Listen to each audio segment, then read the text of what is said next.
The following is a guide for maintaining well-being and specific radiation treatment and therapies in the nuclear age, but taken from a natural health perspective. For dosage amounts of remedies discussed, please do see a professional. And remember, as we go through this atrocious video, that cancer is cancer no matter how you get it. Therefore, it is curable. And this information applies equally to the smokers, boozers and experimenters among us. Please continue. And finally, it is not the definitive list of all things available in natural health. There is much, much more, but this is at least a healthy start. One of the main things about staying safe from radiation is keeping yourself updated. I've subscribed to Radchick I call her Itchy, and more from her a little later, but she actually puts out videos every couple of days and lets you know the fallout forecast for the next 72 hours. Get to know your area and the threats to you. For example, if you live near a reactor, find out when they carry out what is called routine releases, because although it sounds very politically correct and quite safe, they do release gamma emitters, xenon, argon and krypton. Also get familiar with radiation networks that give you real-time updates on where the radiation levels are and how high they are. Keep an eye on the jet stream, as well as the situation in Fukushima. And this is Itchy's site, Fukushima Facts, and she's got some fantastic information on here, and it's updated regularly, so check that out.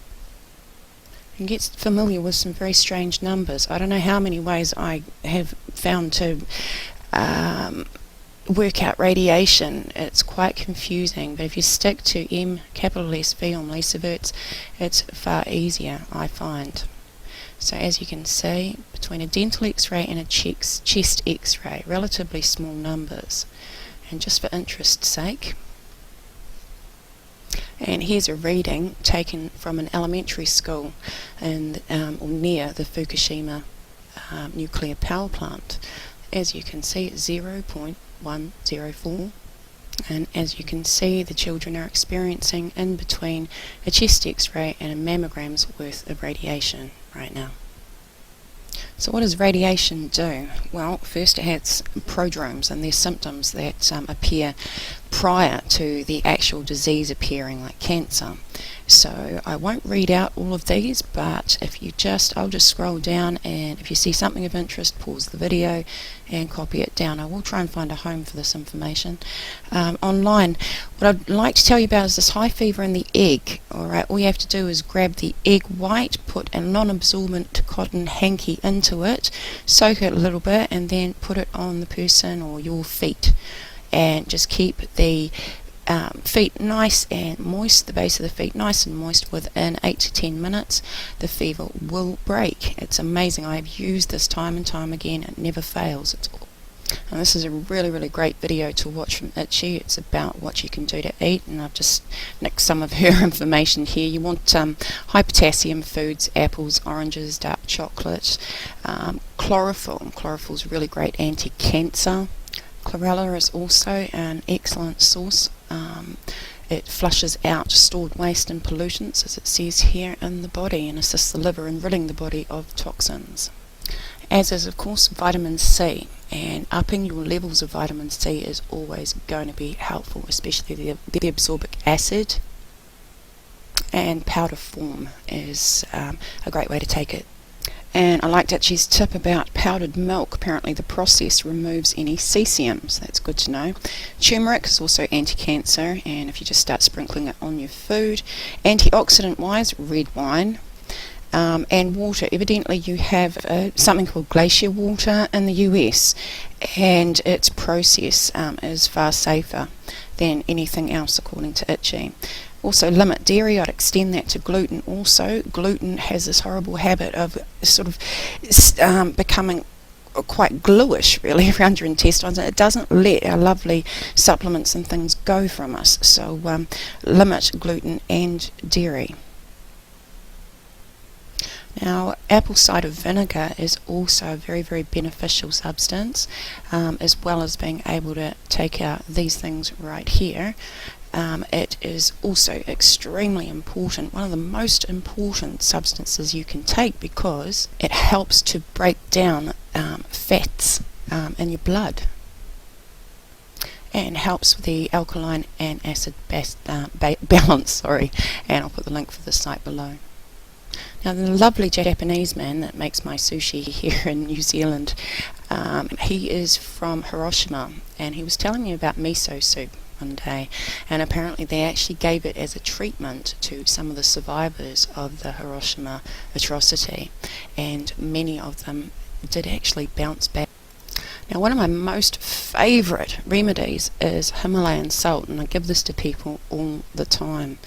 It not only fights diabetes, normalises blood sugar, but it's got no less than 84 minerals of it, 4 of which are known factors in maintaining blood sugar levels, and that's going to be important.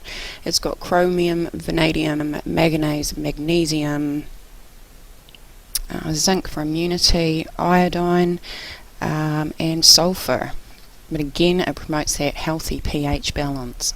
And the way to take it is put 3 grams of the salt, or half a teaspoon, for every 10 glasses of water. Okay, about 2 litres of water per day, so get used to water, but it is an awesome remedy. And vitamin D3, here we have drmccullough.com, this is his site, and he explains how vitamin D3 can help us defend ourselves against radiation. It's a really interesting read, and a very, very good vitamin to be taking. And we're almost there, but colloidal silver, couldn't end the video without mentioning that.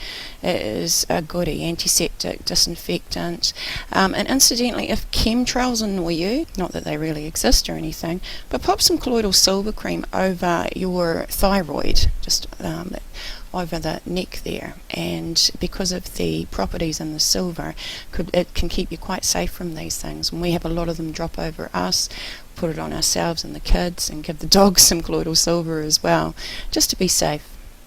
Finally, guys, a natural therapy for darn near anything is the body talk system.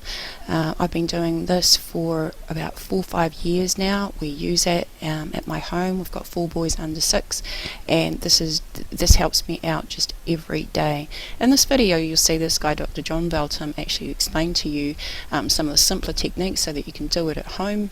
It really is a lifesaver, this one. And the way I remember it is, just think of it in terms of acupuncture without the needles. So my video is getting a little bit long now, guys, so what I'm going to do is I'll get the information together for treating specific cancers and put that up next. What I also want to get the word out is what to avoid right now. Okay, so I'll do some more work on this, but in the meantime, MSG, alright, you've really got to avoid junk food, especially now that they're actually processing MSG using aborted fetal cells. It's just wrong. Aspartame, or any artificial sugar, stay away from it. There's people walking around with what they call a rare form of multiple sclerosis, and it's directly connected, we know it, to artificial sugars, so stay off it. If you're a person that drinks a lot of water, please don't leave it in cars. We have sufficient evidence to say that that actually turns carcinogenic on us. Again, we talked about gluten, so to avoid that. Chelating, if you're into chelating, please don't do it with amalgams. You can risk giving yourself a stroke.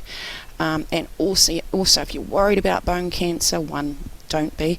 But do not take calcium supplements either, guys, if you don't need it, because that can give you a heart attack. That said, part 1 of the depressing video over with, I shall come back to you real soon with the specific treatments, because again, there is a cure for every cancer out there. Take care, guys.